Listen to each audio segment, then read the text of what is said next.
Welcome back, our dear viewers.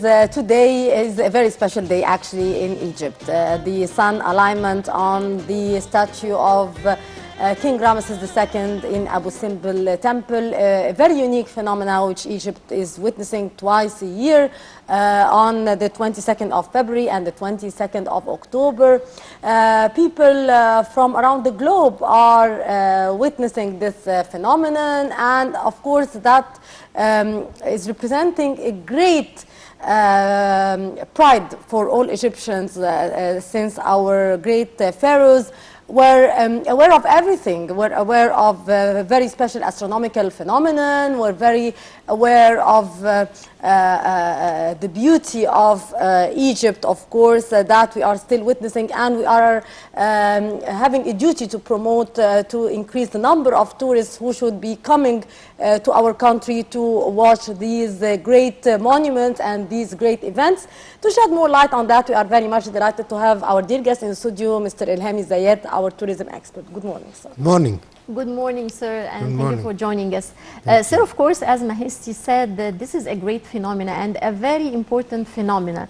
How can we use such phenomena to promote tourism in Egypt? Yeah, first, about the phenomenon itself, it's very interesting because we have 4 statues inside the temple. Yes. So 3 are lit, and the 4th one, which is Osiris, is not lit. Why? Because it's the god of the death. So it's important. See, people say, how do you know it's the date of birth and the date of coronation of Ramses II? So there is a lot of discussions about this, but there is no discussion about the fact that one statue is not eliminated. So this is crucial.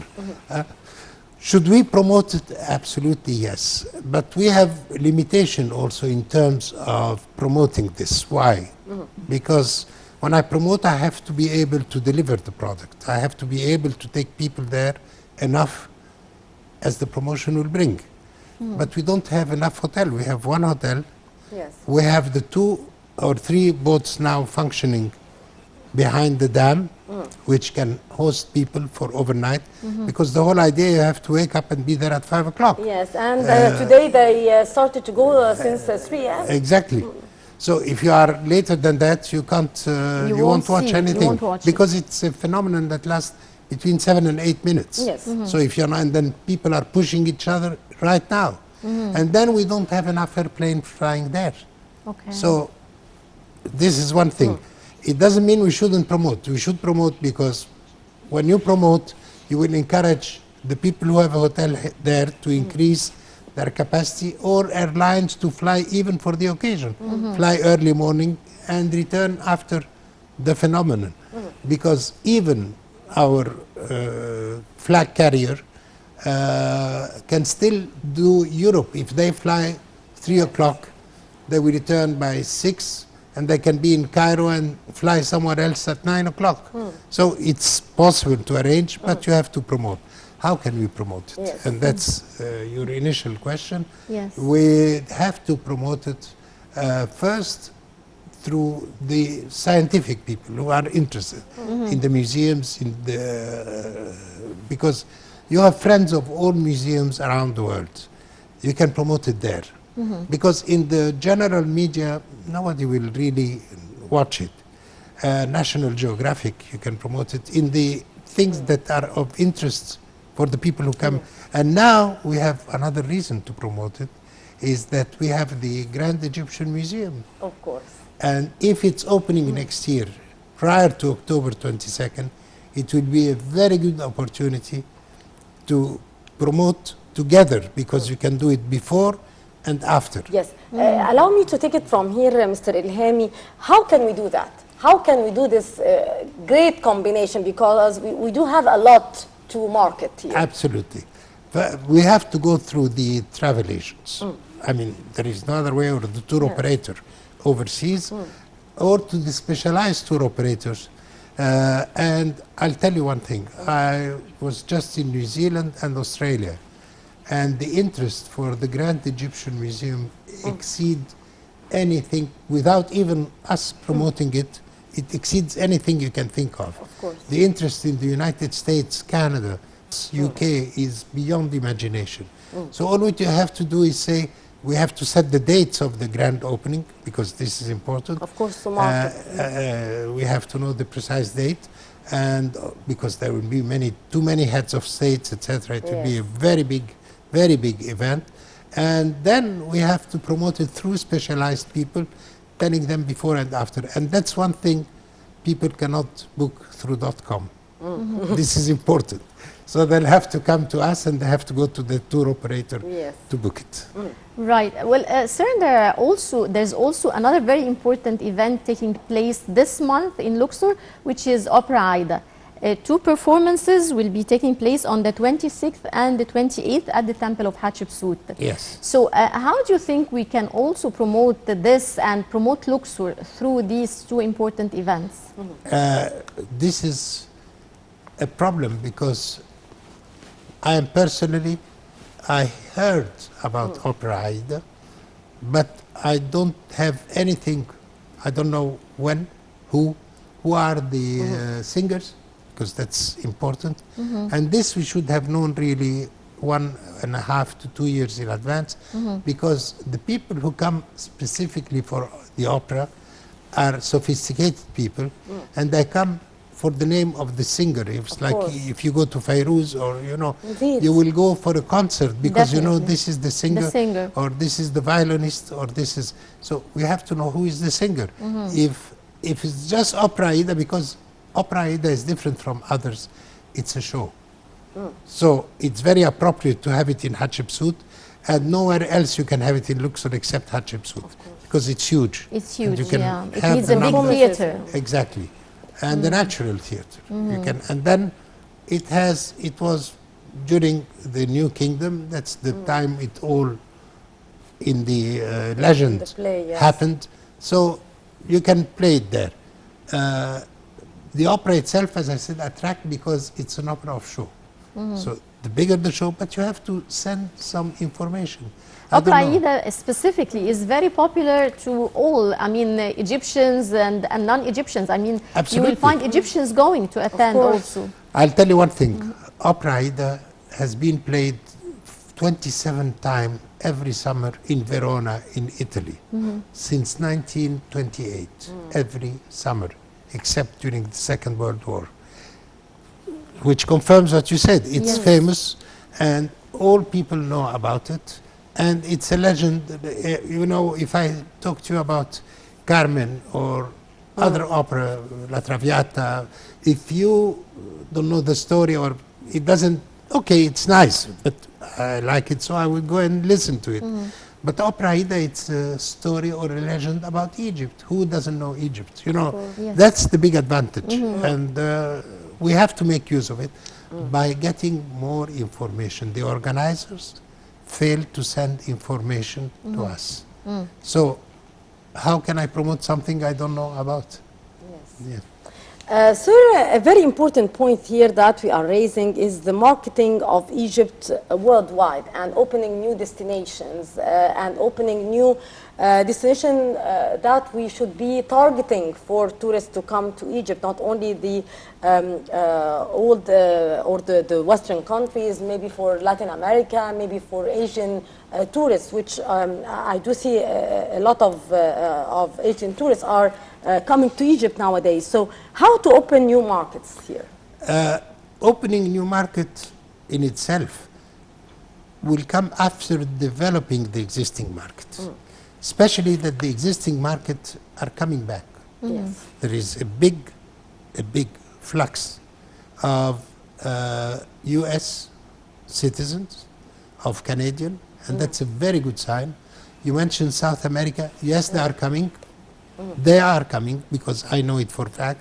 We have especially Argentina, Chile, Brazil, of course, and Peru, and now Colombia. So you have a lot of interest from South America. Mexico is coming back to Egypt. So you have an interest. So should the national carrier would be operating more No. flights here, No, or no. how that Because could be done? The management and or the yield management of the fleet is completely different. Yeah. You can operate on the existing flight. All my colleagues who are successful in South America, they operate on other carriers. Yes. From Sao Paulo or from Buenos Aires in Argentina and Brazil, you have many carriers flying there from the Gulf area, from South Africa, from Ethiopia. Yes. So you have services.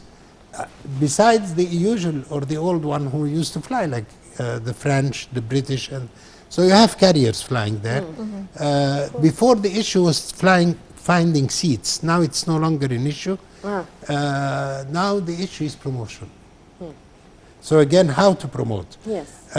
You have two ways. If you start by promoting in newspaper and magazines, okay, you have to do it, but very little, because you have to be repetitive and it won't come. However, you can use other things. You have other tools. You have a person like Dr. Hawass. Send him there. An icon. Huh? Icon. Yeah, absolutely.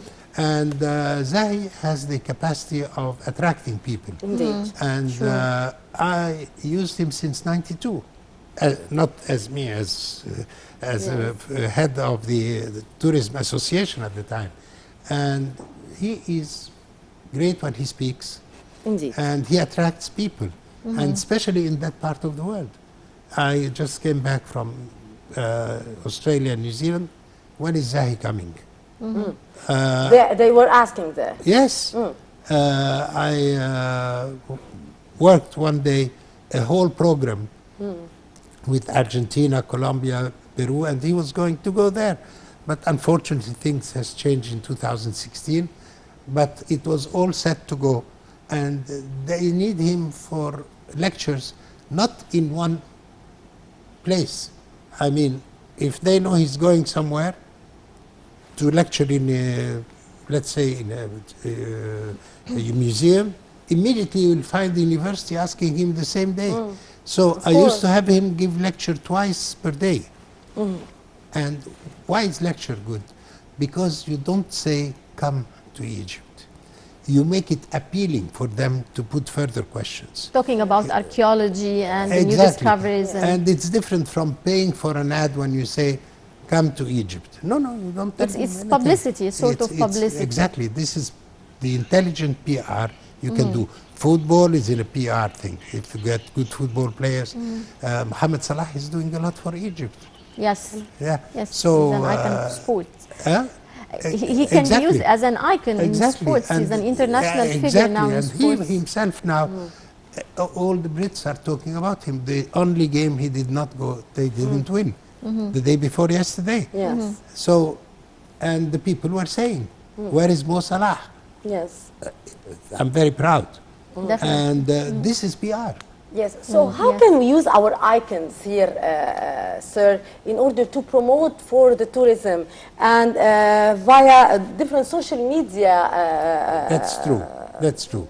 Places. But social media is a bit more complex than what we think it is. Because if you start with social media, you have to be able to answer questions. Yes. One of the most successful case study, management-wise, of Yes. social media is an airline that was answering all the call on social medias. Not many are doing it.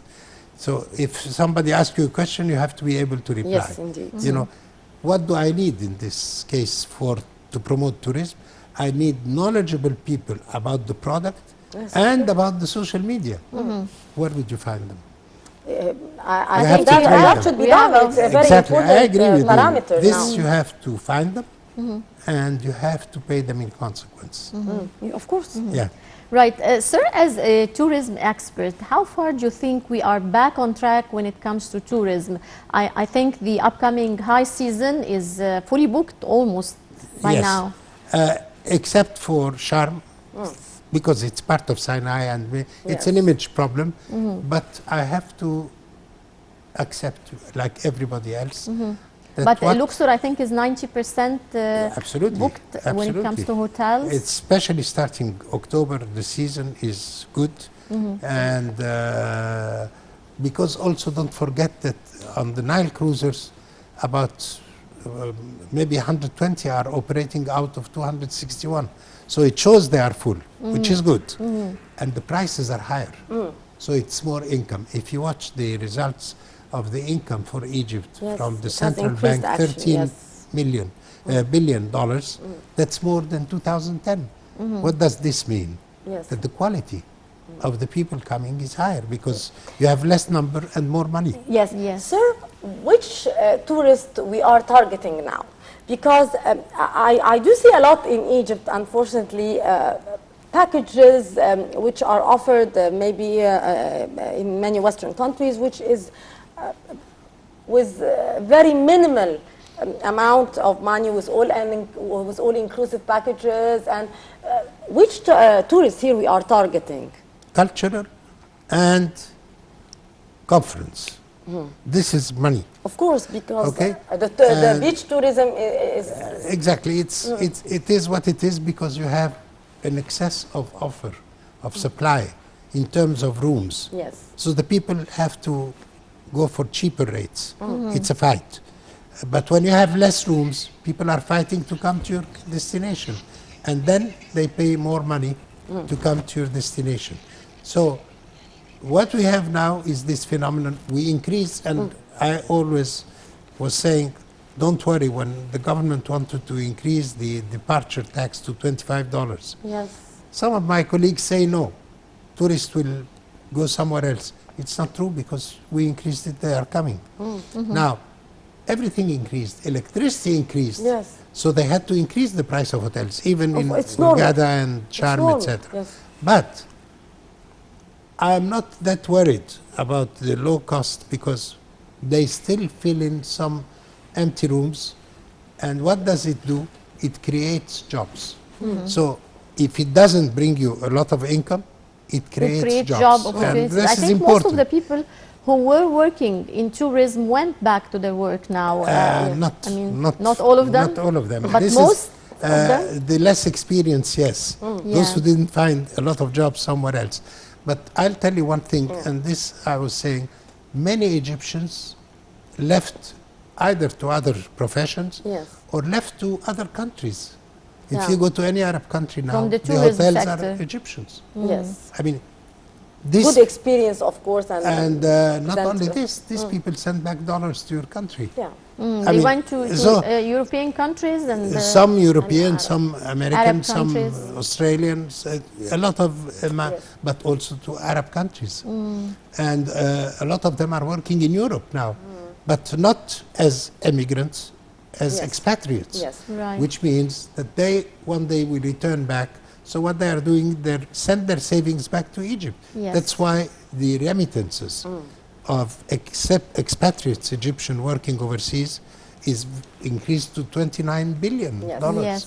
So you are gaining here or there, you know, it Yes. doesn't matter. I look as a total holistic image, exactly, as a holistic image. Finally, Mr. Ilhamy, the importance of establishing more hotels in Aswan and Luxor, because I do believe that there are an increasing Scarcity, demand, yes. and yet, especially in Aswan, the number of hotels are minimal. Aswan, it's very limited. Yes. But don't forget that the demand is very seasonal in Aswan because of the heat. What creates this big influx is the play we had. Yes, that is a very Ramadan. important That's element what here. our competition is doing. Yes.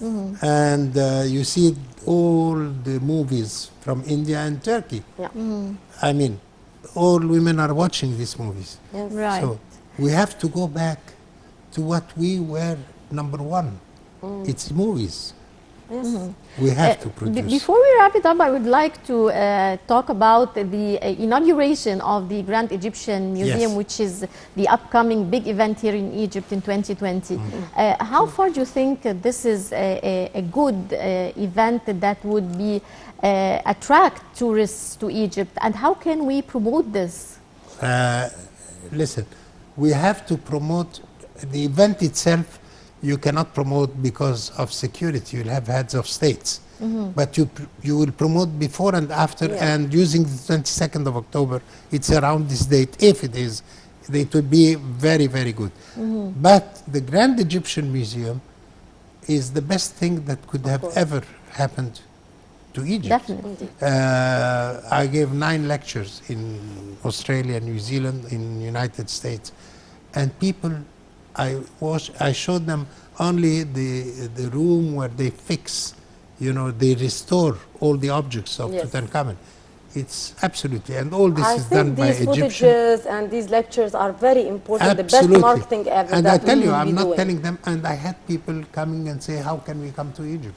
So I achieved what I wanted to do, because I'm basically going, but I didn't say come to Egypt. Yes, I showed them the restoration rooms. to attract them, to where grab their attention. Everybody was astonished by the work, and I said, these are all Egyptian with Japanese technology. And we owe a lot to Japan, and I thank Japan as a country because of their support to build this museum, this fantastic museum. And inshallah, we'll see, this will be a very big boom for tourism in Hopefully, Egypt. yes. Inshallah. Yeah. Inshallah.